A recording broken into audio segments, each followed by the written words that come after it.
va se gêner sur Europe 1. 15h30, 18h, Laurent Ruquier.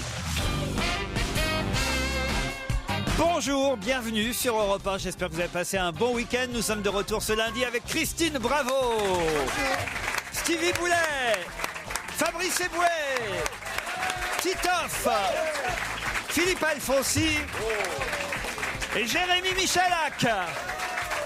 Vous avez vu un peu Olivier de Kersauzon, qui est reparti en Polynésie, a dit tiens voilà, pour Joujou que j'ai tant frappé, tant tapé pendant 3 semaines, je vais envoyer quelqu'un qui va un peu lui envoyer quelques douceurs, puisque manifestement il y a un auditeur qui est fan de vous et qui apporte, il y en a un, qui a apporté mais des tas de gâteaux, des tas. Que pour lui. Ou il est fan de lui, ou alors il voulait empoisonner que lui. Possible. Non mais chaque année il vient nous apporte des petits cadeaux. Comment il s'appelle ce monsieur? Et comment vous appelez monsieur? Et le nom de famille pour la main courante surtout. Holm. Non, mais c'est très gentil, chaque année on est gâtés comme ça, c'est très sympa. Pardon, c'est vous. C'est pour moi, mais tout le monde a tapé dedans déjà. Donc, Non. Christine elle dit non, elle a un croissant obèse dans la main, je disais. Si l'année prochaine le monsieur peut apporter un peu de salé.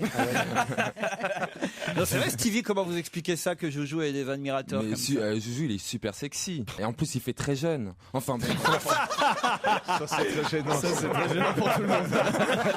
C'est surtout le en plus. Tu vois.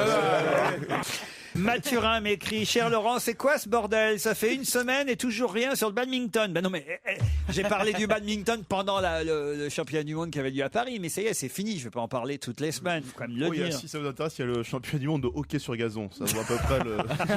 Ça m'intéresse moins. Aujourd'hui qu'il n'est plus là, je peux le dire, j'en ai rien à foutre de la Bretagne, les bateaux m'emmerdent. Je déteste les crêpes, le chouchen et les huîtres, j'aime pas non plus le bignou, les moules et les marins. Voilà, c'est dit. Maurice qui a rien à foutre non plus de Kersauzon. Oh qu'il est courageux. Un auditeur très courageux. Chère Christina, c'est pour vous ça. J'ai fait la connaissance il y a peu du chihuahua du cousin de mon mari. Oh, la famille. Une bête affreuse à laquelle j'aurais volontiers collé un coup de tatane comme ça en douce. Mais j'ai appris d'un seul coup qu'il s'agissait du fils de Paquita. Votre Paquita. Non, elle s'appelle Pépita. Si vous ne le savez pas déjà, il s'appelle Champagne. Oui, c'est vrai. Ah. Pépita et Pépito, vous vous souvenez? Oui. Ils sont morts. Forniqués en direct. Non, ils sont pas morts. Il y a que lui qui est Lui mort. est mort. Ah oui. Et donc, ils ont eu effectivement Elle est une veuve. portée et il y a eu un petit chien qui s'appelle Champagne. Champagne, vodka, vin rouge, il sait tout faire.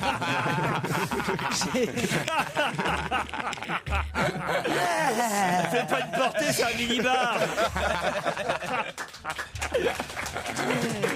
Mais alors, vous l'avez donné, jeté, abandonné, vendu? Je l'ai pas, non, oui, je l'ai vendu, Champagne. Ah oui, vendu, ça m'étonne pas. Ouais. Ça a pas ça coûte le prix d'un sac. Attends. Combien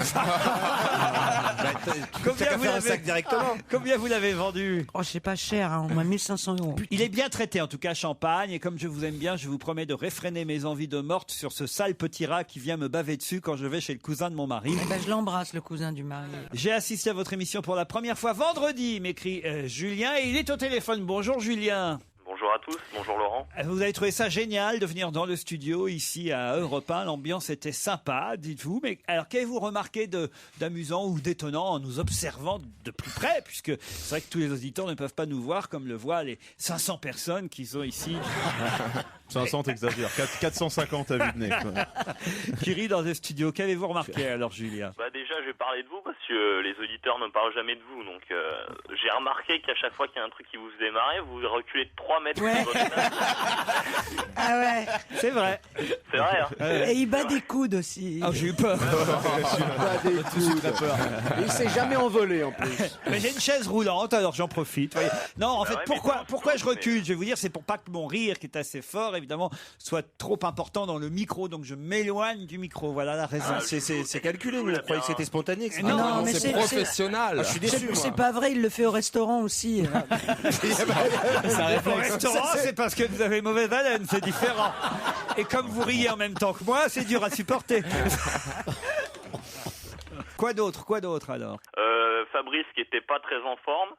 Vendredi, il était pas en forme. Hein. Non, il était pas en forme. Il était agressif un peu. Hein. T'es un peu teigneux Il vendredi. était pas méchant avec quelqu'un. Vous pouvez trouver. Même pas.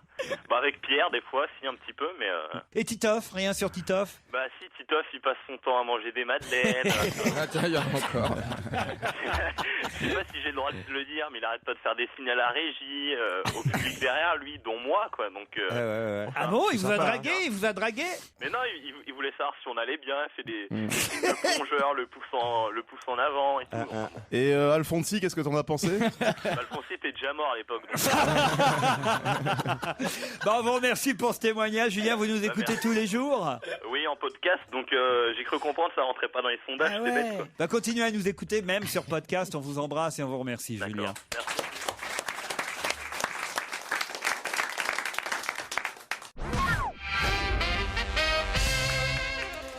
Qu'est-ce qui se passe, Fabrice? Vous faites chauffeur de salle maintenant. J'apprends son métier à Titoff. Cher Laurent, lors d'une émission la semaine dernière, vous avez passé l'extrait sonore censé reproduire les effets de l'alcool, des drogues numériques qu'on trouve sur Internet. J'ai été totalement stupéfait. J'ai commencé à ressentir une sorte de grosse fatigue. Ma vision s'est brouillée et j'ai clairement senti que mes réflexes étaient perturbés. Bref, j'étais ivre. Il faut dire aussi que je venais de vider 1 litre de whisky avant de vous écouter. Ceci explique Il a bouffé cela. les chiens de Christine. Une précision pour Stevie, qui voulait savoir de quand datait la porte Saint-Denis. C'est une Oui, question. Saint-Denis et Porte Saint-Martin. Voilà. Eh bien, Il dort plus depuis. Hein. l'auditeur qui m'écrit vous conseille le livre de Laurent Deutsch, Métronome. Ah oui, exact. Voilà, ça c'est Toute fait. l'histoire de Paris. Vous n'avez pas acheté Métronome de Laurent Deutsch? Non, mais je compte l'acheter. Parce que non, mais c'est vrai qu'il raconte bien l'histoire de Paris. Son livre est passionnant. Mais D'ailleurs, comment je vous crois le que savez c'est si vous n'avez pas acheté? Non, parce que j'ai lu des papiers sur son livre hein, et tout le monde à l'unisson dit que c'est un livre extraordinaire pour apprendre Paris. Donc pourquoi pas? Tout le monde à l'unisson. On est compte comment il cause maintenant. Hein. C'est depuis la terrasse du Sofitel Thalassa de Porticcio, un 5 étoiles, en sirotant un cocktail que je tiens à vous remercier pour cette semaine de rêve offerte par votre émission au mois de mars dernier. Vous voyez quand même, hein, ça fait plaisir d'avoir des petits mails comme ça qui nous disent que ce qu'on offre c'est pas toujours de la merde. C'est toujours bien. Piscine à débordement, 4 soins Thalasso par jour, chambre vue sur mer. Autant vous dire que je suis content de ne pas avoir gagné la croisière sur le Rhin ou la station météo bidule. Oui, Andrea a été chanceuse. Et puis au téléphone, Christelle, qui elle aussi veut parler à Titoff. Bonjour Christelle. Qu'est-ce que vous voulez raconter et dire à Titoff? Rien, ça me fait juste plaisir de l'entendre parce que quand je vois à quel point les Parisiens ne connaissent pas grand-chose sur Marseille, il est quand même là pour... Pour rectifier le tir, bien sûr, j'ai une mission. C'est important. Vous avez autre chose à me dire? Je vais vous dire ce qu'elle a écrit exactement, Christelle. Elle n'arrive pas, évidemment, elle est émue, elle vous parle directement. Oui. Elle n'arrive pas à reproduire exactement ce qu'elle m'a... Bah ouais, vous nous écoutez tous les jours. Elle dit un message pour Titoff que j'ai appris à apprécier grâce à votre émission. Déjà, vous voyez ce que vous pouvez... Ça veut dire qu'avant, elle pouvait pas t'inquiéter. Tu peux lui dire merci. C'est vrai, vous l'aimiez pas avant, Titoff? En fait, je le connaissais. Vous connaissiez pas. J'ai pas vu de spectacle de lui, j'ai pas vu de film. Bon, Dans 4 ans. Dans 4 ans. Ça repart. Je reviens bientôt là. Vous avez quel âge, madame? 40 ans. Ah, vous avez pas connu les premiers spectacles de Titoff. Vous êtes trop jeune. Heureusement qu'il est là, Titoff, pour expliquer les us et coutumes de la plus belle ville de France. Bien entendu, je n'ai pas besoin de préciser son nom. C'est Marseille, oui, bien sûr. Titoff t'engaste pas avec ses parigots quand il t'emboucane. Ça veut dire quoi, ça t'engaste pas? Ne t'énerve pas quand il t'embête. Quand dégueule, je comprends pas. Quand personne comprend rien à notre ville, continue à leur expliquer comme tu le fais, ça les instruit. Alors là, je pense que c'est une faute de frappe là, ça n'a rien à voir avec le provençal. Il paraît qu'il y a un Mistral de 90 km/h aujourd'hui, c'est vrai? Malheureusement, j'ai quitté Marseille depuis 2 ans. En plus pourquoi tu nous emmerdes? Au revoir Christelle. C'est dingue. Un mari rentre chez lui et trouve sa femme avec son meilleur ami au lit. Le mari, les larmes aux yeux, leur dit: toi, ma femme, et comment tu peux me faire ça? Moi qui t'aime comme au premier jour et qui t'ai toujours resté fidèle. Et toi, en plus, mon meilleur ami, on se connaît depuis qu'on est mômes. On a fait toutes les conneries possibles ensemble. Puis merde, pourriez-vous arrêter pendant que je vous parle? Bon, elle est un peu connue, mais elle est pas mal. Ah, c'est un auditeur qui s'appelle Loïc Broudin qui nous l'a envoyé. Et puis, c'est bien de dire son nom. J'en ai une que je connaissais aussi, mais je la tente. Elle est marrante parce qu'elle est attribuée à Stevie. Bon, je la raconte, Stevie. Ouais, allez-y. Oui. C'est dimanche. Stevie décide de prendre sa petite moto de chopper 125 cm3. Oh la vache. Oh, le biker. Laissez-moi passer. Il part en balade, se prenant pour un Hells Angels, mais au bout de quelques kilomètres, la panne. Stevie attend au bord de la route, mais personne ne passe. Puis arrive une bande de motards avec de grosses Harley Davidson. Mon Dieu, dit Stevie, ils vont me faire la peau. Oh, comment ça parle comme ça? Oui, bien sûr, Salut la crevette, dit un énorme barbu. T'as un problème? Oh là là, oui, je suis en panne. Bon, on va la pousser, ta merde. Ah bah d'accord, mais qu'est-ce que je fais de ma moto? C'est affreux. c'est délicat. C'est une horreur. Mais c'est pas bien. Non mais moi ça me fait rire. Fred, hein, non, vraiment. Je m'en fous. J'en ai une peut-être plus rurale, si vous voulez. J'aime la ruralité. C'est ça avec la carotte. C'est Vincent qui l'envoie à propos. Vous savez, de la ville de... c'était Trouy qu'on a eu la semaine dernière, une auditrice de Trouy. Alors c'est un fermier qui présente à son voisin son cochon. Il dit, mon cochon, il est surdoué. Regarde mon cochon. J'ai un cochon qui fait les comptes. Il sait calculer, mon cochon. Voilà. 5 plus 4. Il y a le cochon qui fait 9. Je sais pas très bien faire un cochon. Non mais tu le fais mieux que l'agriculteur, je te rassure. C'est un lapin. Attends, Je viens de le faire, le Oui, cochon. quand il rigole, oui. je vais faire un autre calcul. Regarde, il va me faire un autre calcul, mon cochon. 10 plus 1. 9. Mais non, 10 moins 1. 10 moins 1. Ah oui, 10 moins 1. Ça marche pas. Oh le mec. Non, mais pourquoi tu vas pas faire raconter à Christine? 13 moins 4. 9. C'est bon, ça marche. 20 moins 11. 9. Alors évidemment, il y a l'autre paysan qui fait, tu me prends pour un con, moi aussi, alors je vais lui demander un calcul, elle est pas idiot, moi. Alors mon petit cochon, ça fait combien? 4 plus 4. Le cochon commence à faire 9. Hop, l'autre lui donne un grand coup dans la gueule. Nous sommes désespérés, nous aimerions que vous nous envoyiez de bonnes histoires. Au moins que le cochon se fasse pousser la merde, quoi. Ou un truc comme ça. Et essayez de trouver des histoires nouvelles qu'on n'a jamais entendues, puis surtout sans accent, s'il vous plaît. Oui, c'est ça. Un peu de musique sur Europe 1 avec la nouvelle chanson de Florent Pagny. Si tu n'aimes pas Florent Pagny, c'est le titre de cette chanson. L'album sortira le 8 novembre prochain. Paul Vermus est déjà là, prêt à enquêter sur les sujets du jour. Bonjour Paul. Bonjour à tous, bonjour Laurent. Sujet du jour et du week-end d'ailleurs, je dois dire, parce que je voudrais démarrer par cette interview quand même assez incroyable. Interview accordée au JDD ce week-end, l'interview de Barbara Gandolfi, c'est la compagne. Alors, je sais pas comment on doit utiliser d'ailleurs, quel terme on doit utiliser. Sa copine. La meuf à Jean-Paul. Sa copine. C'est la meuf à Jean-Paul. Oui et non, en même temps, parce qu'elle dit que c'est pas une histoire d'amour, et puis elle vit quand même avec Frédéric Van der Wilt. Ah, toujours? Oui. Qui lui-même vit avec 3 femmes dans la maison de Stand, maison qui a été achetée par Jean-Paul Belmondo. Et alors l'interview est assez étonnante. Et Paul, évidemment, ce qu'on aimerait savoir, c'est si cette interview a été faite avec l'accord de Jean-Paul Belmondo. Quelles sont les réactions de Jean-Paul Belmondo, de son ex-femme aussi peut-être Nati, et comment le JD a réalisé cette interview, parce qu'elle dit des trucs. Vous l'avez lu le papier? C'est quand même extraordinaire. Qu'est-ce qu'elle dit, Barbara? Elle dit quand j'ai rencontré Jean-Paul, je roulais déjà en Ferrari. Je comprends qu'on puisse se demander pourquoi nous avons autant de sociétés. Ça peut sembler un peu complexe de l'extérieur. Certains disent que j'en ai après son argent parce que je représente une menace pour leur portefeuille. Un exemple, un de ses proches a pourtant soi-disant besoin de 10 000 € en liquide chaque mois pour lui faire des courses, alors que Jean-Paul prend tous ses repas au restaurant. C'est beaucoup, peut-être 10 000 € pour acheter du café, de l'eau et des croquettes pour le chien. En fait, elle s'attaque évidemment à l'entourage de Belmondo et elle dit même que finalement elle ne plume pas le comédien. Elle dit, on dit que je plume Jean-Paul, mais il dépensait 30% de plus lorsqu'il était avec Nati. J'ai ses extraits de compte. Elle a calculé, c'est quand même énorme. C'est grave. Et voilà, enfin bref, elle avoue des tas de choses, et pas seulement elle, d'ailleurs, lui aussi, Frédéric Van der Wilt, il dit, oui, c'est elle qui le pousse à bouger. Elle lui a dit un jour, si tu veux être avec une femme jeune, il faut que tu assumes, soit tu te prends en main, soit tu restes un petit vieux sous ta couverture. Dire que Gérard Miller va finir de la même façon. Et quand Jean-Paul Belmondo prend 30 000 $ pour aller à Los Angeles, elle s'est occupée de tout, mais elle n'a pas pris un centime. Alors en Ça, plus, c'est il sympa. dévoile les sommes des contrats que Mais prend c'est pas- Belmondo c'est pour pas aller à Los beaucoup, hein. Angeles. Quoi, c'est pour, pas beaucoup pour Belmondo, mais tu te rends pas compte. Laurent, j'ai le sentiment que cette histoire va se terminer mal. Vous avez déjà des infos, Paul? Non, j'ai pas encore des infos. Laissez travailler mon sixième sens. Un bon journaliste, c'est quelqu'un qui renifle un peu.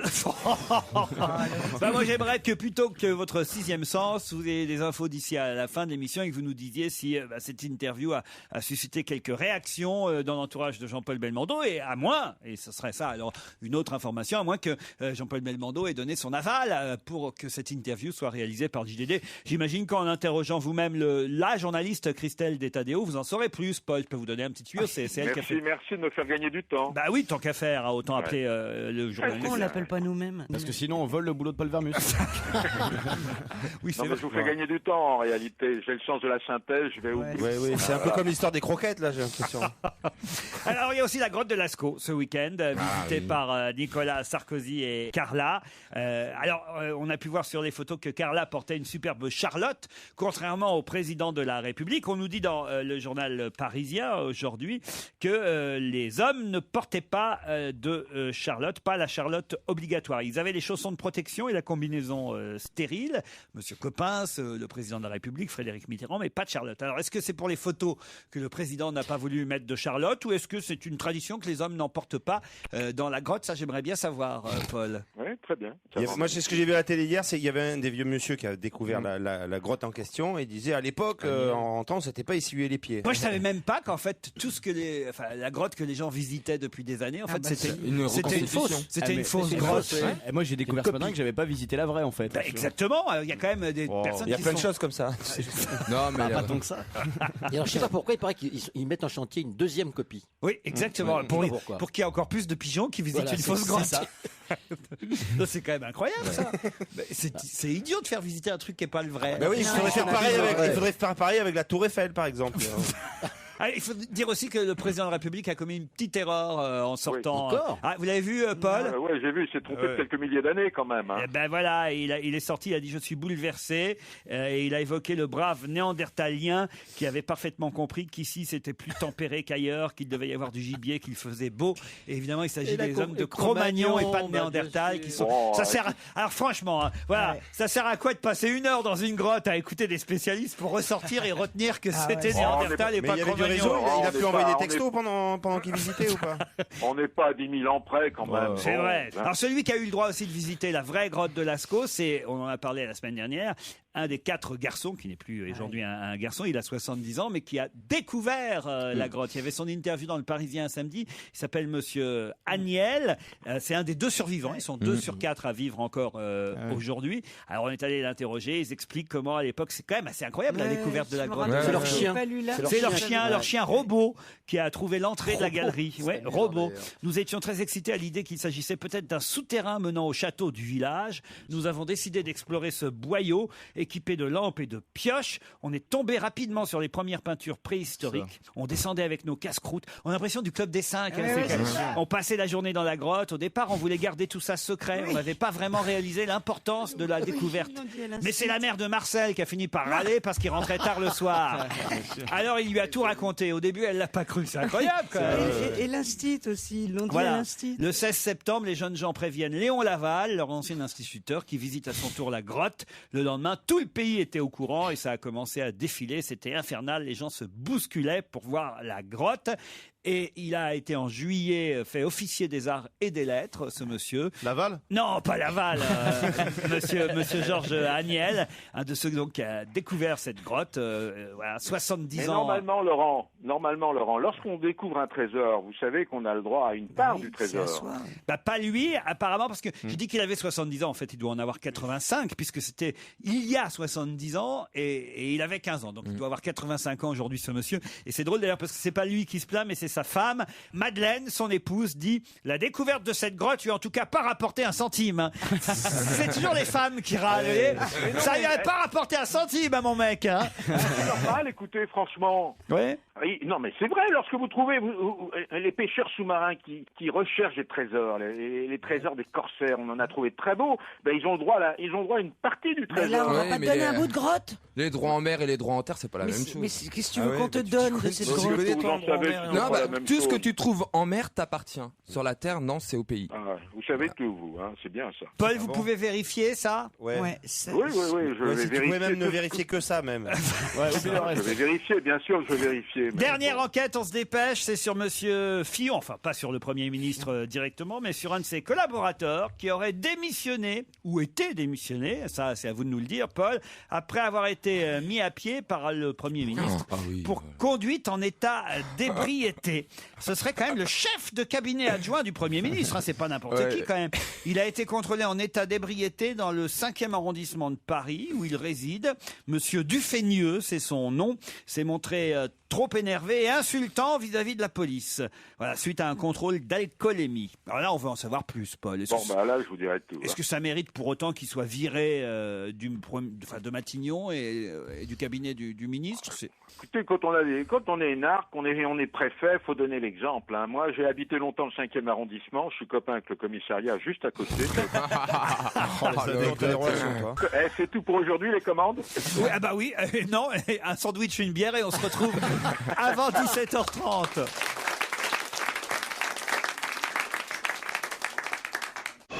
On va se gêner. Laurent Ruquier et toute sa bande. Jusqu'à 18h sur Europe 1. Nous sommes ensemble depuis 15h30 jusqu'à 18h avec Stevie Boulet, Philippe Alfonsi, Jérémy Michalak, Christine Bravo, Fabrice Eboué et Titoff. Sylvie, Fabien sont au téléphone. Bonjour Sylvie. Bonjour toute l'équipe. Hello. Sylvie est dans les Deux-Sèvres, à Pompère. C'est où ça, Pompère? Ah, j'aime bien ce nom-là. Ah oui, ça forcément. J'ai pas dit Pompeur, j'ai dit Pompère. Non, mais c'est beau. C'est beau comme Pompéi. Dans J'aime les bien tous ces Deux-Sèvres, noms-là. faites partenaire. Et comment on appelle les femmes de Pompère? Les suceuses. Non. C'est léger ça, hein, c'est bien. Les quoi? Les pompettes? Moi, je m'en vais. Qu'est-ce qu'il y a? Elle Elle est pompérienne. Sylvie, elle fait quoi? Ah, sympa. Moi, je suis animatrice auprès de personnes handicapées physiques. Ah, c'est bien, animatrice. Vous faites des jeux? Vous faites des quoi? Il y a de ça, mais c'est beaucoup dans l'accompagnement à la personne. Très bien, Sylvie, beau métier. Fabien est à Bordeaux, lui. Que fait-il? Bonjour Laurent, je suis expert comptable à Bordeaux. Ah, expert comptable. J'ai failli être expert comptable, vous savez. Oui. Ah, là. Je vérifie s'il déconne pas quand même. Alors, les comptes 70, c'est quoi? Les comptes de vente. Parfait. Ah non, très bien, parfait. Les 29? Les 29, les comptes de dépréciation financière. Bon, hein. Mais c'est quoi ces trucs-là? Chaque ligne dans un bilan a un numéro. Et tu connais ça par cœur? Toi, tu sais faire les bilans, toi? J'ai un bilan. Moi, le vôtre, je peux le faire assez vite. C'est rapide. Ah bah c'est bon à savoir. Maintenant, on va tous donner notre compte à Laurent. Laurent, t'aurais pas dû dire ça, alors ça. Ah bah nous, ça va vite, hein, c'est sûr. Non, j'ai quand même quelques restes, quand même. Hein, mais c'est pas facile. Combien d'années? J'ai fait tout le bac, un DUT de gestion, un DOG administration économique et sociale. Tout ça pour finir présentateur, c'est dommage. Oui, mais je savais pas bien ce que c'était qu'un actif et un passif. Maintenant, je sais. T'étais pour farouche. Hein. Tu vois, Stevie a fait moins d'études et ça a pris très vite. Parfois, quand je replonge dans mes comptes, je fais mes comptes une fois par mois. Putain, je me dis, mais c'est pas possible. Tu fais tes comptes? Il faut bien quand même. Pourquoi je suis incapable de faire mes comptes. Vous faites pas vos comptes. Jamais. Vous avez intérêt à le faire. Ça arrive régulièrement et très régulièrement que des commerçants vous prennent 2 fois votre achat. Mais bien sûr, enfin voyons. Moi, je l'ai fait aussi depuis l'année dernière. Et alors? J'ai appris un truc aussi. Il y a une partie de ce qu'on gagne qu'il faut donner aux impôts. Et oui. Elle est drôle. Vous êtes expert comptable pour une entreprise? Elle est drôle. Ou pour un cabinet? Non, dans un cabinet. Dans un cabinet, c'est-à-dire que vous avez plusieurs entreprises qui vous confient leurs comptes. Exactement, des entreprises, des particuliers, Parfait. des associations aussi, donc plein de clients divers. Très bien, Fabien. Voilà. Vous nous écoutez tous les jours? Oui, depuis 98. Depuis... Oh là là! La précision dans les chiffres. Hein. Je crois que c'est l'année où vous avez passé de votre ancienne radio à 98, on était encore effectivement à France Inter. 99, on arrive à Europe 1.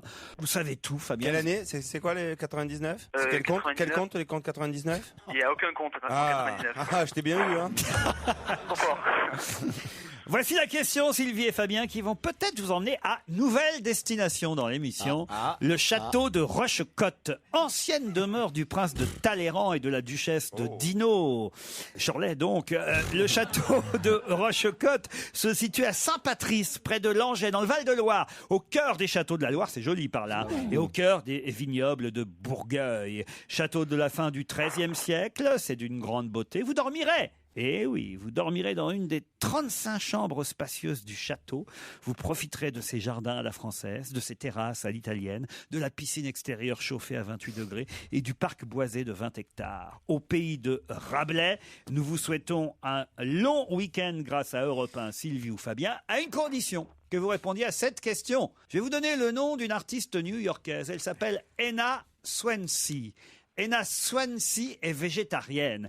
Pourquoi nous a-t-on donné cette précision dans la presse ce week-end? C'est une artiste, c'est-à-dire c'est une sculpteuse. Oh, c'est peintre. Oui, enfin, elle dessine, surtout elle est peintre, oui. Elle est connue. Elle n'est pas spécialement connue. C'est une passionnée de peinture espagnole. Est-ce que À c'est cause de la lié corrida, peut-être? À cause de la corrida, parce qu'il y a une... Alors il y a une manifestation contre la corrida et ou une manifestation pour la corrida sur. Et alors, elle aurait fait quoi? Il faut que vous me disiez, vous êtes près du but, Fabien, mais il faut que vous me disiez au moins. Elle a fait un truc particulier. Bah oui, ce qu'elle a fait, Ena Swansea. Remets les mots dans l'ordre, Fabien. C'est dommage. Hein, une chorégraphie, peut-être une chorégraphie avec des matadors. Elle aurait fait une danse ou un truc comme ça. On nous précise qu'elle est végétarienne, alors que.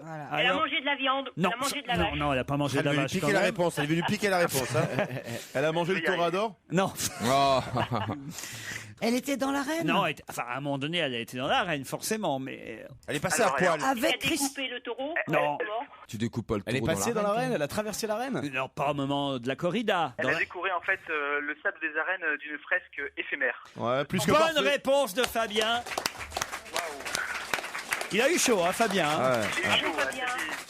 Et oui, effectivement, pour la feria du riz qui se déroulait ce week-end à Arles, c'est une artiste new-yorkaise qui s'appelle Ena Swansea qui a décoré le sable des arènes d'une fresque éphémère, comme vous l'avez bien lu. C'est dans France Soir qu'on trouvait cette information. Fresque de 100 taureaux, rien à voir avec le tennisman, sur un fond bleu ciel.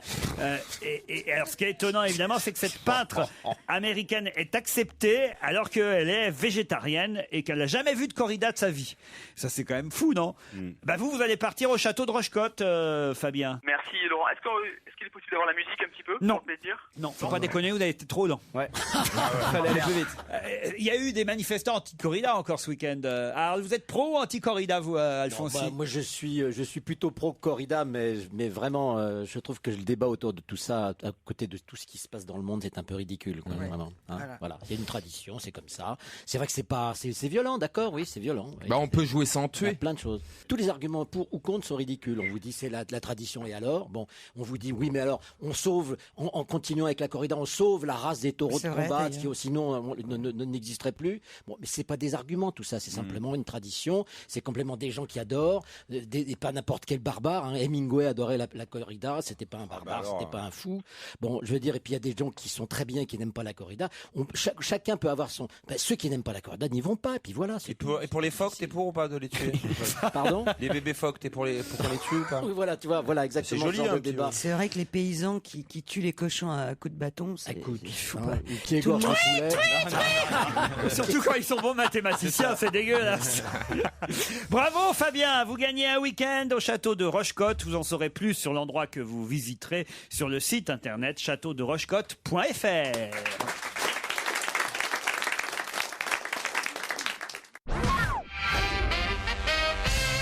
Elle est gardienne de la paix depuis 1 mois seulement et elle est ravie d'avoir pris du poids. Pour quelle raison? Pour une série? Non. Voilà une question. Valérie Damido, non? Elle fait pas une série sur M6? Elle est contente d'avoir pris du poids. Encore du poids. Non, j'ai cru voir ça à la télé, je sais pas, d'un seul coup ça me vient en tête. C'est quoi cette histoire? Con. C'est vrai que ma question est un peu énigmatique et j'espère bien tenir Alors, elle a pris au du moins poids. jusqu'au disque de Zazie avec. D'accord. Alors, elle a pris du poids parce qu'elle est enceinte? Non. Elle était connue avant de se faire ce métier. Non, pas Elle est- spécialement. Elle est vraiment gardienne de la paix, c'est Oui. son vrai boulot. Oui. Certains la connaissaient, mais pas vous, en tout cas, Fabrice Eboué. Elle est gardienne de la paix depuis 1 mois seulement. Pas toi, gros con. va. Et elle est. Ça, c'est pas possible que tu la J'arrête de connaisses. jouer, moi, à ce moment-là. Non, non, pas toi. Qu'est-ce qu'il y a J'arrête de jouer si je la connais pas. Non, mais maintenant, vous la connaissez. Voilà. Depuis longtemps, il la connaît. Non, depuis quelques jours. Elle est française? Elle est française. Elle est toujours gardienne de la paix. Elle est toujours gardienne de la paix. Elle est gardienne de la paix depuis 1 mois seulement. Ah oui, et elle d'accord. est particulièrement heureuse d'avoir pris du poids. Pourquoi? Parce que. Dupois, c'est quelqu'un qui s'appelle Dupois. J'aurais pris un adjoint qui s'appellerait Dupois. Eh oui, non, mais avec tes questions. Marcel du poids Dupois. sur le fait. Tu vois, elle est hyper contente d'avoir pris du poids. Elle a pris du poids. c'est plus difficile. Elle a grossi. Est-ce Oui, qu'elle a elle a grossi? grossi, oui. De beaucoup? Oh, bah, au minimum, à mon avis, de 5-6 kilos, oui. 5-6 kilos. Est-ce que ça serait pour une compétition Oui, monsieur. de judo? Oui, monsieur. Elle est championne du monde de judo. D'Écosse. Et voilà, et c'est Lucie Non, non, non, d'Écosse. Bonne réponse Voilà. de Titoff et Fabrice Eboué. Ça a été vite, hein. Ben oui, je vous ai laissé un petit peu. Ça a été tergiverser. finalement assez rapide, été mais vite, avouez oui. que vous ne connaissiez pas Lucie d'Écosse Ah Si, on avant. la connaissait. Oh, Elle avait déjà été médaillée. oui, mais enfin, il y a longtemps, 5 ans après son premier sacre mondial, vous vous souveniez de son nom, à Lucie d'Écosse Vous Vaguement. connaissiez son père, peut-être, Théophile. Oh non. Non. Oh, bah Non, écoutez, Laurent, j'essaye, Laurent, tout, hein. Laurent, Quoi non. Quoi, non Si, Non. si, c'est bien. Théophile d'Écosse, vous Si, connaissez si. pas bah, Lucie d'Écosse, en plus, elle est des dom-tom, elle est comme vous, Fabrice. Je ne suis pas les dom-tom, je vais pas le répéter à chaque émission. Ouais, ça Non, va. les Comme toi. Si, allez, Allez, ça va. Allez, ça va, c'est bon. si vous pouviez être en fonction des émissions, parfois d'Afrique, parfois ça nous arrangerait. Ça serait sympa, ça nous aiderait. Gardienne de la paix depuis 1 mois, Lucie d'Écosse. Vous savez, ils ont un métier, les judokas. Ils font pas que du judo, évidemment, parce que ça reste des amateurs. Ouais, à mon avis, elle doit pas y aller souvent. Hein. Lucie d'Écosse, Oui, au commissariat, tout ça. elle est sociétaire du Lagardère Paris Racing. Cela dit, c'est super salaud de mettre des judokas en pervenche, quoi. Ah oui. Moi, tu peux plus les insulter. Ah ouais, t'imagines si tu mets Teddy Riner en videur, même par exemple, t'as la trouille quand même. Hein. C'est aujourd'hui que Teddy Riner peut-être va obtenir son 5e titre, c'est ça, de champion du monde, toute catégorie. Vous n'avez pas mis votre fille au judo quand même, parce qu'on passe tous en. Ma fille, je me mets. Alors, une bourgeoise. T'as inscrit ta fille au catch cette année ou pas? Sa fille, c'est une télo. C'est une bourgeoise, sa fille, au judo. Bah, pourquoi les bourgeois mettent pas leurs enfants au judo? Non, c'est populo comme ça. Ah Entre ouais les enfants du 6e arrondissement qui Faut croient qu'ils font du du judo, Ouais. ça va Ah, pas. Dis-moi, t'as mis ta fille au polo ou pas? Voilà, tout de suite, c'est Bah, plus non, mais c'est vrai que crédible. tous les parents mettent leurs enfants au judo, non? C'est évident, pas vous. Ah non, Il pas y a moi. Lui, il a fait du jus de moi dessus, tu vois. La peinture sur soi.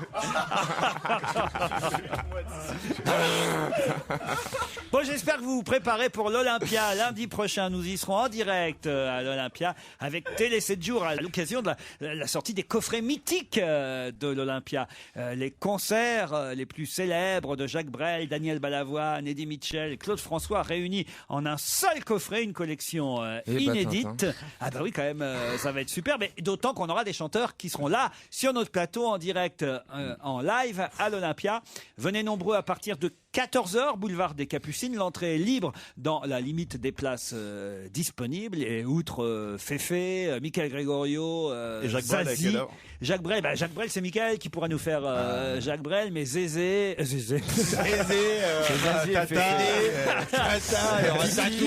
Zazie, je vous ai dit.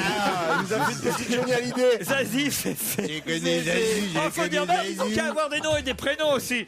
Zazie, Féfé, Ben l'oncle Soul, Jacques Brel, voilà, je vais faire comme Benichou, ça c'était un nom belge. Zézé, Fafi, Fifou. Evangélie aussi. Vous viendrez, Stevie, Ah bah, bien sûr, je serai là. à l'Olympia. Ah bah, si, Zizi, Si, le premier rang. Évidemment. Rendez-vous 14h, boulevard des Capucines. On sera en direct lundi à l'Olympia avec donc Zazie et cette toute nouvelle chanson. Qui est désormais autorisé à fumer? C'est une information trouvée dans le journal du dimanche ce week-end. Kersozon. Non, Obama. Pas. Oh non, pourquoi Barack Obama? Il peut fumer s'il en a envie, évidemment. Sa femme lui avait interdit. Ah, c'est vrai? Vous savez tout du couple Obama, vous, Ça alors? me passionne. Michel lui avait interdit de fumer. C'est pas vrai. C'est ça, c'était la promesse qui a été élue. Qu'est-ce qu'elle a dit? C'est son ethnie. Ouais, dès qu'il y a une information qui concerne des blacks, vous, alors vous savez tout. C'est incroyable. Hein. Quel raciste. C'est vrai, toi, à part les blagues, il n'y a rien qui t'intéresse. Alors, ça n'a aucun rapport avec Barack Obama, qui un homme, une est femme désormais autorisé à fumer, alors que ça n'était pas possible jusqu'à avant-hier. C'est un noir ou un blanc? Je demande ça pour Fabrice. C'est pas. C'est une voiture. Non, c'est pas une voiture. Un train. Non, ce sont des personnes. Des personnes Ce sont des hommes. Même. Les Chiliens. Mais bien sûr. Les Chiliens. Les 33 Chiliens qui sont enfermés sous la mine à 700 mètres. Les mineurs. Les mineurs chiliens. Excellente réponse de Stevie. Pour 33, ils ont le droit à 2 paquets de cigarettes. C'est dégueulasse de faire fumer des mineurs quand même. Normalement, ça devrait être interdit. Mais effectivement, on a réussi à leur faire passer plusieurs paquets de cigarettes et à améliorer la ventilation dans la galerie. Il y a une terrasse pour qu'il ait le droit de fumer ou pas? C'est quand même fou. Ils sont dans un trou et ils vont fumer quand même. Quoi? Ils s'emmerdent. Ils boivent de l'alcool ou pas? On aurait dû leur foutre, je sais pas, moi, des préservatifs si vraiment ils... Bah oui, mais il y avait personne. Qui les conduit? Bah non, mais tu peux pas, il y a personne. Comment ça, il y a personne? À 33. Bah il y a pas de femme. Et alors? Bah non. Ah non, mais alors on s'entend. Et alors? Bah non, mais le gouvernement il aurait pu envoyer 33 poupées gonflables. tu vois. Ah ouais, il est 33 extraordinaire, poupées gonflables. C'est formidable. C'est que t'es bête à ce point. Non mais alors là, t'es l'homosexuel de la bande quand il y a un truc d'homo que tu comprends pas, tu viens interrompre. Bah va dire ça à des mineurs chiliens. Il va finir avec une balle dans la tête. Il a raison. Allez hop. Il a raison, Fabrice. je sais pas. Dans la fosse. Non mais non, Jusqu'à Noël, je sais pas moi, à votre place, Stevie, qu'est-ce que vous feriez? Eh ben moi j'en enverrais 33 poupées gonflables. Bah oui, c'est évident. Des vrais, elles passent pas. Hein. Et un concert de René Lataupe. Pour les aider à crever. Non mais c'est vrai que chaque fois qu'on dit carotte, on dit n'importe quoi, il part au quart de tour. Là qu'il y a une. Mais non, mais je vois pas. Non mais attendez, il faut vivre ce qu'ils vivent les pauvres gars aussi. Mais justement, je sais pas moi, au bout de plusieurs mois, ça passerait le temps quoi. Franchement. T'es dans une mine, qu'est-ce que tu voudrais faire? Enfermé avec 33 mecs. Enfin, moi j'ai une petite idée. Mais les autres. Ce qui est marrant pour élever le débat, il y en a un qui veut pas remonter. Parce qu'il y a sa femme et sa maîtresse qui l'attendent à la sortie. Non, c'est pas vrai. Oui, la femme légitime, quand il y a eu ce problème, elle a vu arriver une bonne femme en disant ah mon Eduardo. L'autre lui a dit comment ça ton Eduardo? Et l'autre lui dit bah oui, ça fait 5 ans qu'on est ensemble, on s'aime, regarde. J'ai des enfants. Et alors, les deux bonnes femmes, elles attendent en haut du train. Et le mec, il dit non, je suis pas prêt. Il doit tout faire pour que personne remonte. Tu sais, il doit remettre les cailloux le soir quand tout le monde dort. Il remonte le truc. C'est génial. C'est génial. Ah, je connaissais pas cette histoire. C'est formidable l'histoire qui est sortie. Ah, vous, dès que c'est sud-américain, vous intéressez. Oui, excuse-moi, j'ai effectivement. Chacun sa catégorie. Il y en a un, c'est les morts, l'autre, c'est les PD, l'autre, c'est les blacks. C'est les Mexicains et les Chiliens. Titoff, c'est Marseille et le football. À chacun son truc. Hein. T'imagines, ils gagnaient pas une thune en faisant ce boulot de merde et tout. Mais les mecs vont jamais vouloir revenir. Les prochaines vidéos, tu as des mecs bourrés en train de danser. Ouais. Tu sais. C'est des vedettes et tout. Au fond du trou. Qui va sortir en premier, Stéphano ou Eduardo? Tapez 1. L'autre, elle l'attend avec son gourdin. Dès qu'il y en a un qui sort, il prend un coup de gourdin. C'est le jeu pour les gamins où tu tapes sur la tête quand tu sors là, tu sais. Puis de haut, tu reconnais pas. Tu vois, ils ont tous la touffe noire au-dessus. Donc la vieille, elle attend. Non mais c'est formidable. Lucienne de Rosier, 85 ans, vient d'apporter son témoignage et elle affirme que quoi? Quel est ce nouveau témoignage apporté par Lucienne de Rosier, 85 ans? Alors, elle a vécu quelque chose d'exceptionnel? Oh non, pas spécialement. Ça a un rapport avec l'affaire Bettencourt? Ça a un rapport avec l'affaire Bettencourt. Elle s'est fait brancher par François-Marie Bagné? Non. Ah, c'est la femme qui a témoigné contre Jean-Marie Bagné. Et elle a dit quoi? François-Marie Bagné. Elle a dit que je sais plus quoi, qu'il lui avait... qu'il était vraiment pas gentil. Qu'elle lui avait... Non, c'est quelque chose de très précis. Elle a apporté son témoignage sur quelque chose de très précis. précis. Elle a dit le God en or, il est à moi. Non. Sur la manif, à propos de la manif. Non, pas sur la manif. Lucienne de Rosier, 85 ans, qui se présente donc. Sur la lettre de Nicolas Sarkozy que Jean-Marie Bagné avait écrit. François-Marie Bagné avait écrit à Nicolas Sarkozy, c'est elle qui le dénonce dans un quotidien. Exactement, excellente réponse de Stevie Boulet. Elle a affirmé que François-Marie Bagné avait bel et bien écrit un texte destiné à convaincre Nicolas Sarkozy de peser de tout son poids pour mettre un terme à l'enquête pour abus de faiblesse visant François-Marie Bagné. Texte que François-Marie Bagné aurait fait répéter régulièrement à haute voix par Madame Bettencourt. Elle apprenait le texte pour pouvoir ressortir mot pour mot ce que Bagné avait écrit une fois qu'elle serait devant le président de la République. Voilà le témoignage qu'a apporté Madame de Rosier, 85 ans, qui peut-être connaît François-Marie Bagné, elle aussi, parce que, qui sait, Il connaît toutes les vieilles. Il a essayé de l'approcher, on n'en sait rien, mais je vous imaginez quand même que ce soit possible qu'il lui ait écrit un texte en lui disant tu vas apprendre ça et tu vas réciter ça et dire ça par cœur au président de la République. C'est un peu surréaliste quand même comme situation. On l'imagine répéter chez elle bonjour monsieur le président, bonjour monsieur le président, je veux que vous retiriez la plainte, je veux que vous retiriez la plainte. Attends, les vieilles, il y en a qui apprennent vite et qui retiennent vite. Non, mais t'as pas besoin d'apprendre bonjour monsieur le président. Non? Bah oui, tu peux avoir une idée simple, lui dire bon, il faut que tu fasses passer ce message sans lui faire du mot à mot. Tu vois ce que je veux dire? Alors, ce qui voudrait dire évidemment que là, ça confirmerait finalement, parce que le témoignage de cette dame, il va dans un sens, mais il va dans l'autre aussi, parce que ça veut dire qu'elle n'aurait pas toute sa tête, même Bettencourt. Oui, si elle a besoin d'apprendre des mots, c'est sûr. Mot à mot, c'est grave. Enfin, c'est voler la parole de quelqu'un. Enfin, je sais pas. Ou sinon, effectivement, elle a un vrai problème, il faut qu'elle soit mise sur curatelle. Voilà. Pas sur curatelle. Sur curatelle, oui. Monter sur curatelle. Et comment va Matos? Parce qu'on n'a pas de nouvelles. Je sais pas, moi non plus. Quelle vieille vous fréquentez en ce moment? Ah, mais personne. Allez. Allez. Déjà, c'est pas. Oh là là, T'as arrêté les vieilles. Pardon, j'ai pas dit vieille. Quelle personne un peu âgée, chic, vous fréquentez? Bah moi, Christine. Il a dit chic. À part Christine Bravo. Mais t'auras pas de pognon. Ah bah ça je sais. Déjà c'est pas facile de son vivant, alors t'imagines. C'est elle qui va t'en prendre. Non mais personne. Tu fais pas la queue pour Belmondo? Ah non. Non. On avait qu'une amie comme ça. Et alors vous commencez à répéter avec Claude Sarraute votre duo pour notre émission non, pas encore. Du 25 septembre. Ah, ça va être ma Bettencourt, ça va être drôle. Parce qu'on fait mais quoi qu'elle a réellement du pognon, je devrais le faire plus sérieusement que ça. Claude? Ouais. Mets-toi sur Claude. Ah ouais, tiens, j'ai mis tout mon poids sur On est déjà nombreux quand même. Hein. Parce qu'il prépare une petite chanson, Claude Sarraute et Stevie. Claude en Madame Bettencourt et Stevie en François-Marie Bagné. Pour l'émission du 25 septembre, on a tout révisé. Ça se tient, hein. C'est bien, il n'y a pas besoin de déguisement, quoi. Ça va être chouette. Ouais. J'ai surtout hâte de voir Claude chanter. Ça, je veux dire, ça va. Ah, moi, plutôt danser, ça me dérange plus. Elle va pas danser, elle danse pas, même Bettencourt, elle est assise dans une chaise. C'est Stevie qui sera autour, qui fera le Alain Delon de Madame Bettencourt. Et alors, vous répétez la chanson, ça, Non, j'apprends pas celle-là, j'apprends une autre, là, en ce moment, parce que tu m'as donné quand même un truc assez dur. Ah, qu'est-ce que vous répétez d'autre? Waka Waka, Shakira, l'angoisse. Ah non, Shakiro, vous faites Shakiro dans l'émission. Ouais, Shakiro, ouais. Oh là là. C'est un petit fantasme que tu fais des trucs, toi, pour ces missions? Bah oui. Ah bah oui, qui sont mieux payés. Hein. J'aimerais bien apprendre Waka Waka, toi, Christine. Ouh là là. Allez. Nicolas Sarkozy a dit qu'il le lisait du début jusqu'à la fin et que c'était le seul quotidien qu'il lisait du début à la fin chaque jour. Au Capi Non, ça, ce sont des hebdomadaires. Le Parisien.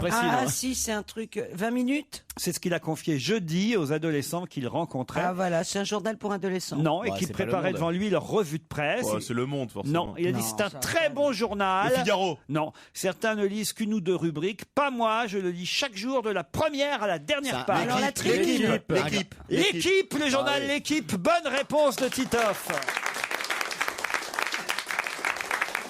Alors Alors déjà c'est surprenant, mais surtout je ne le crois pas. Pourquoi il dit si, moi je le crois. Enfin, je veux bien croire que dans l'équipe ils lisent la plupart des pages, peut-être la page foot, la page cyclisme, la page rugby, admettons, la page judo parce qu'il y a des championnats. Mais enfin, de la dernière à la première à la dernière ligne, il y a des trucs qui vous intéressent pas. Il devrait pas s'en vanter. C'est de la provoque. Oui, c'est de la provoque. Je suis sûr Il qu'il est ne lit même absolument. pas, moi. On lui reproche d'être un culte et de pas avoir lu et il va déclarer des trucs comme ça. Ah oui, c'est de la provoque. Ouais, moi, je peux pas comme croire. il déteste la presse en ce moment, Voilà, comme tous les journalistes sont responsables de tous ces malheurs, C'est ça, ouais. il prend le seul journal qui parle pas de politique. Voilà, c'est tout. Ça me semble assez primaire même comme provoque. Stevie, vous qui le connaissez. Allez, La Stevie, pression vas-y. d'un seul coup là. Il lit l'équipe vraiment. Ah mais je suis pas avec lui au petit déjeuner, vous savez. Ouais, tu pars avant que le jour se lève. Ouais.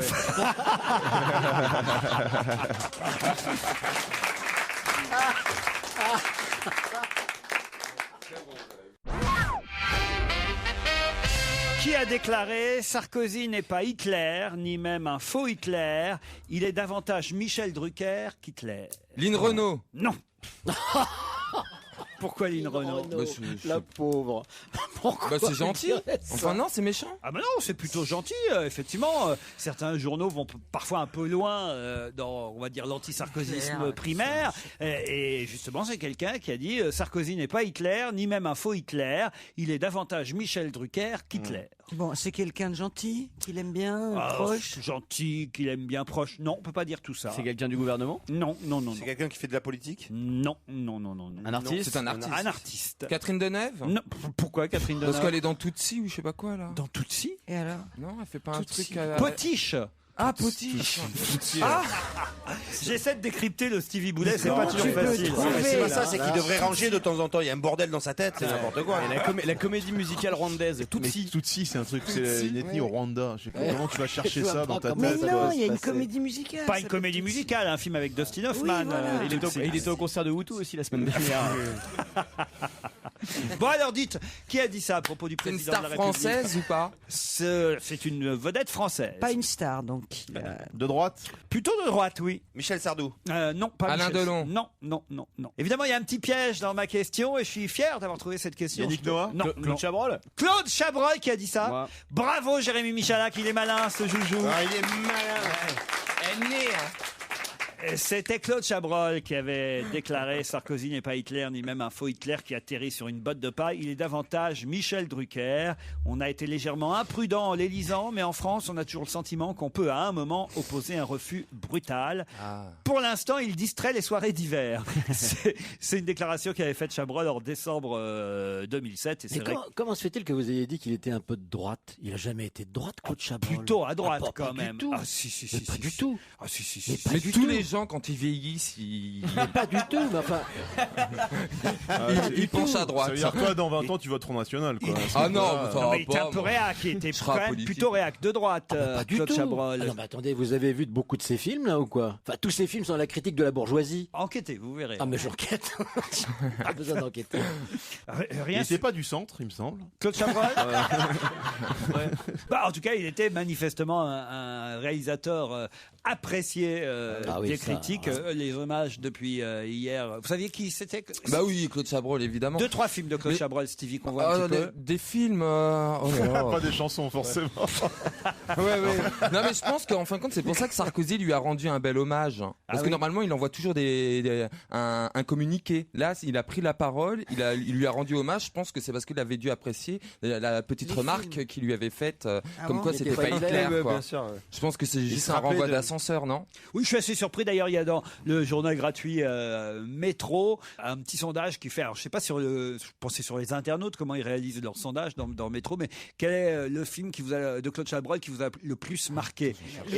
Et alors, en tête, c'est le film Le Beau Serge. 20% des gens qui répondent Le Beau Serge. Je voudrais qu'on aille dans la rue et qu'on interroge les Français qui passent et voir s'il y a 20% de Français qui savent même quel est ce film Le Beau Serge. Alors là, Moi, je dirais que c'est que la bête meurt, moi, je pense. Que la bête meurt chez l'ancienne Violette Nozière. L'ancienne génération, oui.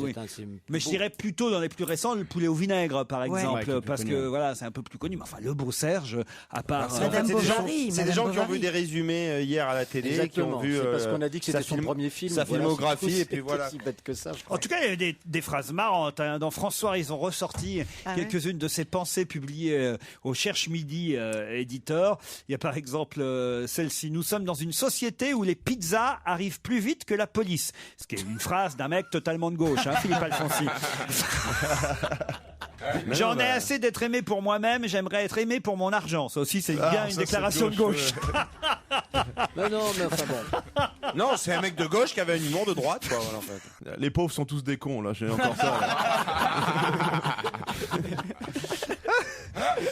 Il faut accepter d'être parfois le pigeon, parfois la statue. Ceci est joli quand même.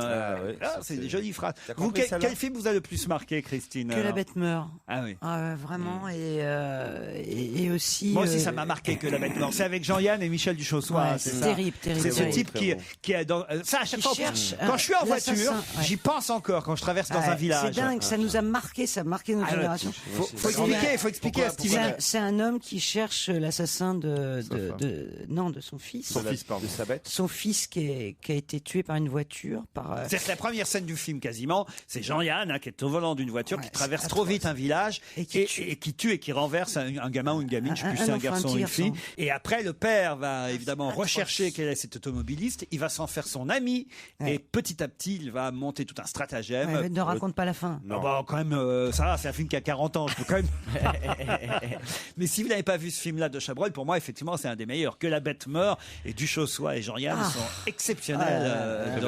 Et tu sais, ça te donne la chair de poule. Le boucher. Je vous dis, je ne peux pas traverser un village avec ma voiture sans penser à ce film depuis maintenant, depuis que j'ai le permis, parce qu'avant. Mais c'est ça qui est formidable. Puis c'est les ambiances glauques aussi qu'il a installées avec les bourgeois étriqués. Il les décrit bien comme Zola un peu, en se moquant d'eux. T'as un sentiment que les bourgeois sont craspec, tu vois, dans leur petit milieu. Tu sais, ça fait penser aux vieilles affaires, le notaire de Bruer-en-Artois, tout ça. Tu sens ces gens-là entre eux, dépravés qui couchent. Il voulait faire un film. Il n'en a pas eu le temps. Il voulait faire un film sur l'affaire Bettencourt, bien évidemment. Oui, il avait commencé à y penser sérieusement. Bah oui, c'est clair. Il y avait tous les thèmes de C'est bizarre pour un mec de droite quand même. Oui, c'est bizarre. Un titre que vous avez forcément adoré pendant l'été, Robert Francis. Vous voyez ce que c'est Ouais. Non, vite fait quoi. Si, Robert Francis. Mais oui, pas Robert Francis. On dit Robert Francis. Robert Francis. Robert Francis. John Bug, ça vous dit rien? Non. C'est quand même un des tubes de l'été. Une question qui, j'espère, va amener une réponse rapide. Où peut-on voir actuellement le Flower Matango? Le Flower Matango? Le Flower Matango. À Versailles? À Versailles, ouais. Où exactement? À la Galerie des Glaces. La Galerie des Glaces du Château de Versailles. Bonne réponse de Fabrice Eboué et Stevie Boulet. C'est l'exposition Takashi Murakami qui commence, et c'est jusqu'au 12 décembre. Ça commence cette semaine, 14 septembre. Oui. Moi, j'étais vraiment pour, y compris pour Jeff Koons et y compris pour cette expo.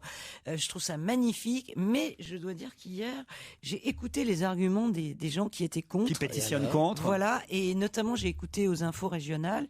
Et tu t'es rendu compte que tu n'avais aucune personnalité. Non. Tu as changé d'avis. C'est d'ailleurs ce que disait Chabrol, c'est dans l'IB. En réfléchissant, je pourrais aussi dire le contraire. Voilà. C'est bon ça. C'est formidable. Ça, c'est très beau ça. Et non, et je me suis simplement mise à la place des étrangers. C'est ceux-là qui m'ont en fait ému. C'est-à-dire ceux qui arrivent pour visiter le château de Versailles et qui tombent sur cette exposition. C'est d'autant plus vrai ce que tu dis que ceux qui ont le plus mal réagi, c'est les Japonais. Qui viennent voir le château de Versailles et qui découvrent le truc de chez eux là et qui vraiment. C'est sûr que faire des kilomètres en avion et pour aller voir le château de Versailles et tomber sur un artiste japonais au château, c'est emmerdant. Mais t'achètes un manga, t'as Louis XVI dans l'histoire, t'es dégoûté. Absolument. Non mais cela dit, c'était pris un hôtel à côté de restaurants japonais. Mais cela dit, il faut savoir que Versailles c'était un lieu de culture, de trouvailles, là où Marie-Antoinette avait son petit théâtre où il se passait des événements, des happenings. Donc tu peux concevoir des happenings modernes, mais c'est vrai que quand tu viens qu'une journée, t'as peut-être pas envie. Moi, je suis plutôt pour. Moi, les gens râlent toujours pour tout. Allez, moi aussi, je suis plutôt pour. Je trouve ça plutôt rigolo. Mais les arguments employés par les uns et les autres, voilà encore le genre de faux débat. Exactement, c'est comme la corrida. Les arguments sont débiles. J'ai entendu à la radio ce matin un type dire un truc formidable. Dit c'est le droit, le respect des œuvres. Est-ce qu'on a le droit d'ajouter des moustaches à la Joconde? Non, mais comme si ça avait quelque chose à voir avec le château de Versailles. Faut lui dire que c'est pas sur la vraie qu'on a rajouté les moustaches. C'est monstrueux comme argument idiot. Bon. Et de la même façon, j'entendais à Yagon également qui disait « Ah oui, vous comprenez, c'est un lieu où Louis XIV aimait faire des fêtes et cet artiste japonais est extraordinairement festif. » Ça n'a rien à voir non plus. Je veux dire, bon... De toute façon, les gens, s'ils savaient déjà, non mais s'ils connaissaient Louis XIV, ils foutraient même pas les pieds à la galerie. Oui. Derrière les grilles. Ils rentreraient pas dans le château. Tu crois qu'ils voudraient qu'ils aillent tous piétiner son putain de parquet? Non mais ils doivent s'estimer heureux de pouvoir mettre un pied au château. Louis XIV, il était là, jamais il laisserait rentrer. Bah certainement pas. Est-ce que vous avez vu les œuvres? Moi j'adore, je trouve ça. Ah oui, c'est magnifique. Bon, il y a deux inspirations. J'adore aussi moi alors. Moi j'adore aussi. Il y a deux inspirations. Il y en a partout dans le château. Il reste encore. D'un côté, il y a Warhol, c'est vrai, c'est pop art. Bon, et de l'autre côté, il y a les mangas, c'est sa culture japonaise. Bon. Ayagon n'a pas que de mauvais arguments. Jean-Jacques Ayagon, l'ancien ministre de la Culture qui dirige aujourd'hui le château de Versailles, dit par exemple que pour l'Opéra de Paris, l'Opéra Garnier, quand on a demandé à Chagall de faire le plafond, c'était quand même très c'était de l'art contemporain par rapport aux dates et c'était audacieux à l'époque. Et aujourd'hui, on est tous contents de voir le plafond de Chagall à l'Opéra Garnier. Donc moi j'aime bien le mélange. Le seul argument valable, je pense que c'est en effet celui des étrangers, des touristes étrangers, qui ont considéré d'arriver au château de Versailles. Parce que nous les Français, on s'en fout, on n'y va pas. Mais pour les Français et pour les gens... Oui, mais justement, c'est l'occasion. Il va y avoir un monde fou. Il y a quand même eu 4000 personnes pour signer une lettre de protestation. Et demain, le jour de l'ouverture, il y avait une manifestation. C'est quand même délirant. Il y a quand même des problèmes un tout petit peu plus graves actuellement en France. C'est Versailles. 4000 personnes qui signent une lettre pour dire c'est honteux. Mais quelle publicité. On peut pas aller faire une émission là-bas? Au château de Versailles? J'adorerais. C'est beau. Si Monsieur Ayagon, Jean-Jacques Ayagon. Si Monsieur Ayagon nous entend, ça serait chouette. Ça serait génial. Il a raison. Une visite privée de Versailles, c'est formidable. Mais il faudrait dormir sur place comme chaque fois qu'on se déplace. Mais tu t'appelles pas Stéphane Bern, toi. Tu peux pas y aller. Si, moi la visite privée, je l'ai fait avec des la nuit à la bougie. C'est formidable. C'est formidable. Moi, je vais pas au château de Versailles la nuit à la bougie avec Stevie. Je veux dire ça. Moi, j'adore. De la galerie des glaces, tu vois si quelqu'un arrive derrière toi. C'est ça qui est bien. Ou autrement, où j'aimerais aller, c'est le palais du Luxembourg et m'asseoir sur le trône de Napoléon. Ah oui. Pourquoi Je sais pas. Mais elle est dingue. Se coucher dans le lit de Louis XIV, non? Tu veux pas? Si, aussi, mais il y a deux endroits. Il y a le lit et il y a le trône de Napoléon. Alors là, je peux te dire, Tintin, on est bien. Vous m'appelez pas Tintin, s'il vous plaît. C'est le bonheur, tu vois. C'est des lieux cultissimes. La soubrette que ça aurait été, celui-là. Je peux te dire, j'aurais été une bonne soubrette. C'est ça. J'aurais été dévoué corps et âme. Avec sa plumeau. Mais sire, que vous m'enculiasse ne m'aurait point déplu. C'est vrai que tu l'as compris, Deval. Il puait le bouc. Oui, à l'époque. Non, il n'y a pas que ça. Non. Et puis il avait des gros problèmes. Comme il bouffait beaucoup, il avait un trou dans le palais énorme, les dents carriées, il n'avait plus de dents. Et quand il mangeait, il régurgitait tout par le nez. Non, oui, c'est Louis XIV. C'était en fin de vie. Oui, il avait la gangrène. Mais pas du tout. Non, t'avais pas la gangrène du palais, non. Non, mais au pied, il était alité, il bougeait plus, il avait plein de problèmes. Au milieu de sa vie, il était déjà tout pourri, tellement il bouffait. Ça allait mieux quand Delajou l'a opéré, quand même. Non, mais nos trois, quand même, c'est nos trois. Comment ça, c'est nos trois? Nos trois. Il aime que les petits, lui. Il aime Sarkozy, il aime Napoléon, Louis XIV, et alors qui était minuscule. Il en faut quand même quelques-uns, quand même, merde. On peut pas tous aimer. C'est qui? Il y a qui à gauche? Ségolène Royal ou dans l'histoire il y a qui à gauche? Des rois. Léon Blum. Non mais c'est Blum. Claude Chabrol. Il y a des gens qui aiment bien Louis XIV, qui adorent Napoléon. Moi, je fais partie de ceux-là. J'adore Louis XIV, j'adore Napoléon parce que d'abord, je suis français. Les femmes de Louis XIV, c'était qui alors? Montespan. Oui. Il a chassé Montespan pour la dernière qu'il a épousée. Il était pas avec un mannequin. La bonne de ses enfants. Oh, merde. Il était pas avec un mannequin italien à un moment donné. Comment il s'appelait la dernière? La petite bonne là. Mais non, il l'a épousée. Elle était reine de France. La bonne? La Maintenon. Maintenant. Ah oui. Maintenant. C'était en fin de Madame carrière. de Maintenon. Oui, enfin, il l'a. Attends, c'était la boniche, hein, et il l'a épousée après la mort de sa femme. Elle avait un petit chien. Ah oui? Ah oui, Dominique, il s'appelait Sangria. C'est bien l'histoire vue par Stevie et Christine. C'est génial. Ça, Elle avait élevé tous les enfants royaux, y compris les bâtards de la Montespan. Et il y avait qui à la cour du roi Soleil alors comme artiste, Stevie? Bah, le nôtre déjà, et c'était le plus. Le traiteur? Mais non. Oh là là. Il n'y avait pas la durée. Le jardinier. Le jardinier. Le jardinier. Et qui d'autre? Attends. Allez, du côté du théâtre, cherche un peu. Lully. Ouais. Non, mais Du théâtre. bah oui, non, mais il y avait Molière, etc. Voilà. Mais avant, il y avait. Etc. Toute la bande. Non, attends. Lully. Non, mais il Mais était toute très la bande. intime avec. Attends. oui. Vous me coupez sans arrêt, je ne peux pas réfléchir. Laissez-le réfléchir. Avec qui était- Oh là là. avec les frères On pourrait faire Bogdanov. comme Non. Chabrol, changer d'avis.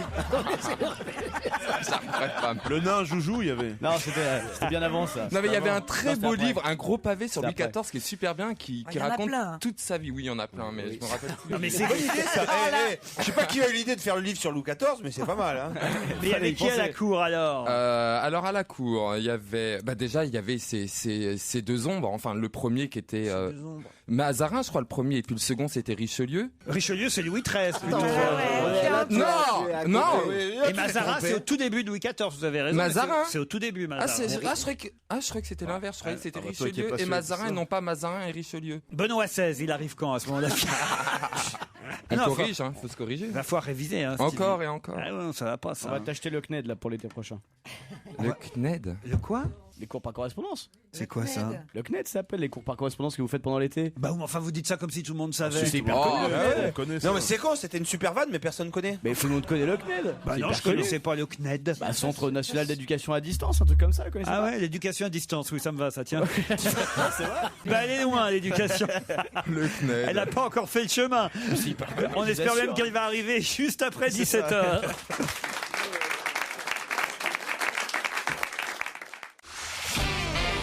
On va se gêner sur Europe 1. 15h30, 18h, Laurent Ruquier. C'est la dernière heure de l'émission. Nous sommes ensemble depuis 15h30 avec Christine Bravo, Stevie Boulet, Philippe Alfonsi, Fabrice Eboué, Titoff, Jérémy Michalak et deux nouveaux auditeurs qui vont s'affronter pour le deuxième challenge du jour, Charlotte et Pascal. Bonjour Charlotte. Bonjour. Vous êtes rouennaise ou en tout cas vous habitez Rouen. C'est ça. En fait, j'ai commencé mes études, donc je vais m'installer à Rouen. Quel genre d'études? Dans 2 jours, je commence la fac de droit, ma première année. Ah, très c'est bien. mignon. Bon, on vous encourage Charlotte. Vous avez une jolie voix, une voix mignonne en tout cas. Merci. Ah bon, Énergique. Et vous nous écoutez en podcast ou en direct? En podcast, tous les matins dans mon bus. Ça fait rire beaucoup de monde parce qu'en fait, personne ne comprend pourquoi je rigole toute seule dans mon coin. Donc, Pascal est à Durtal, en Maine-et-Loire. Ah, vous connaissez Durtal? Le château de Durtal, non? Il y a un château à Durtal, Pascal? Tout à fait. Vous l'aimez ce château? Bah, il est pas mal, ouais, il est pas mal. Et Il puis, est beau. il a été rénové il y a quelques années dans les règles de l'art et il est vraiment très beau. Et il fait quoi dans la vie, Pascal, à Durtal? Eh ben, je suis responsable d'une agence dans la maintenance d'appareils de chauffage et de production de Le chauffage. Oh le gros tuyau. Je regarde un peu les distances que vous allez devoir parcourir. Oh, ça va, hein, Rouen, Maine-et-Loire.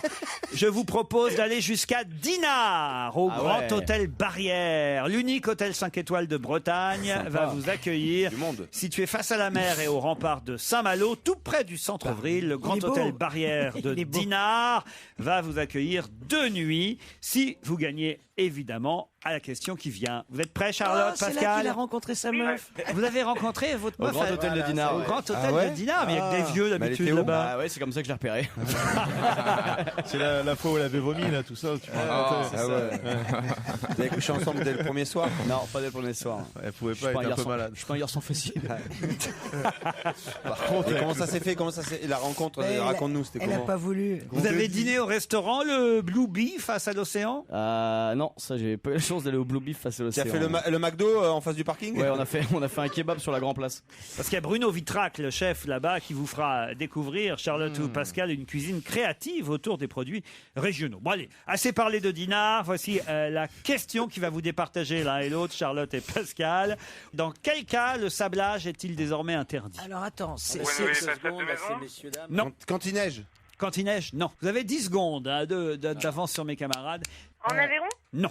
C'est le sablage de quoi? De la route? C'est quelque chose On de va donner la matériel, réponse peut-être. Ben vous l'avez pas vous non plus. Ah ben non, c'est pour les gâteaux. C'est en rapport avec le Le Mont-Saint-Michel. sablage de jean? Le sablage de jean, excellente réponse de Charlotte. Comment elle a su ça, elle? Marqué, ouais, c'est bien aussi. C'était dans le C'est quoi cette histoire? C'était dans le Parisien samedi et Calme-toi, effectivement- Charlotte, calme-toi, tu respires un peu. C'est juste un week-end à Dinard, hein, ça va pas changer ton existence fondamentalement. Ah, enfin, si elle rencontre Joujou, tu te Ouais, rends compte? je serais peut-être là ce week-end aussi, ouais. Elle est contente, Charlotte, je Elle est comprends. contente. Moi aussi, je comprends. Vous savez ce que c'est que le sablage des jeans, Charlotte? Non, c'est quoi? Ah non, absolument pas, je peux dire merci à Google. Hein. Ah oui, merci à Google. Merci, Le c'est- sablage, Désolé, hein. Le sablage, c'est pour vieillir le C'est pour les jean. délaver. Pour délaver les jeans. Pourquoi Et c'est ça a interdit? intoxiqué les employés. Ça tue les Exactement. Turcs. Ouais, voilà. Effectivement, à compter de fin 2010, Lévi-Strauss n'aura plus aucune production utilisant le sablage. Chez H&M, pareil, on tire le même constat.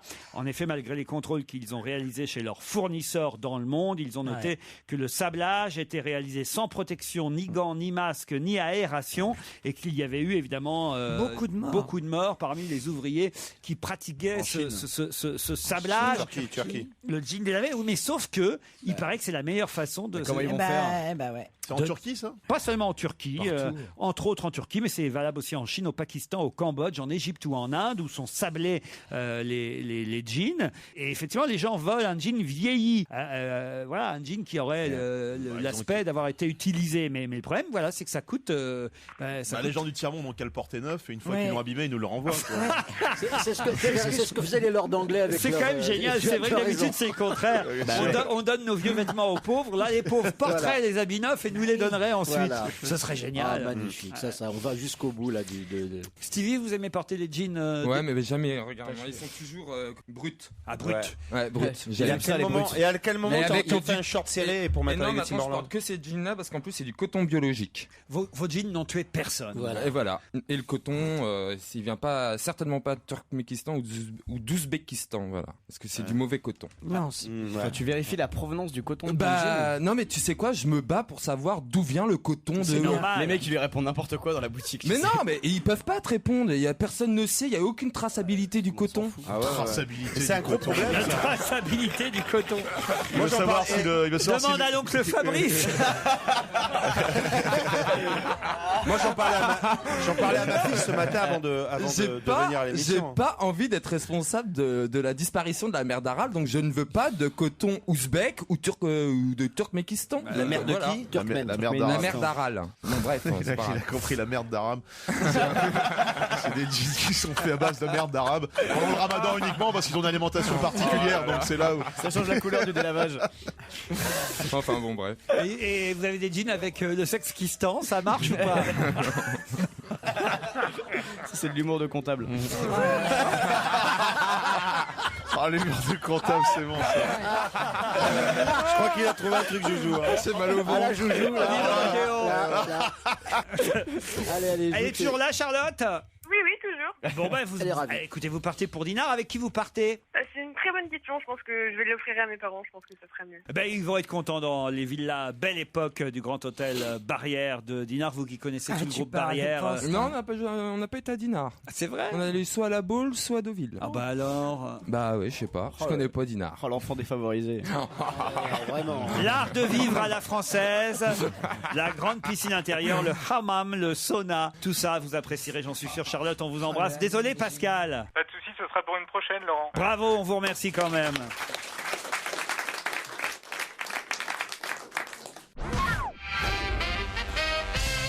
Dans un instant, nous aurons au téléphone Monsieur Alexandre Martiel, l'adjoint au maire de Toulouse, interrogé aujourd'hui par Frédéric Mouchon dans Le Parisien pour une expérience novatrice qui va avoir lieu à Toulouse et peut-être dans le reste de la France, si effectivement cette expérience est concluante. Quelle expérience va-t-on tenter à Toulouse ? Toulouse. C'est quelque chose d'écologique. Finalement, indirectement, c'est vrai que ça luttera contre la pollution en ville. C'est de l'ordre du Vélib, des choses dans ce genre-là? C'est pas lié au Vélib. À la voiture. À la voiture, oui. Les plaques d'immatriculation. Qu'est-ce qu'elles auraient, les plaques d'immatriculation? Interdiction au numéro impair. C'est pas nouveau, ça non plus. Un sablier. Quand le sablier il est fini, hop, il faut s'arrêter. Mais n'importe où t'es, tu vois, tu rentres chez toi, tu débourres. La voiture œuf dur, quoi. Ou à faire la coque.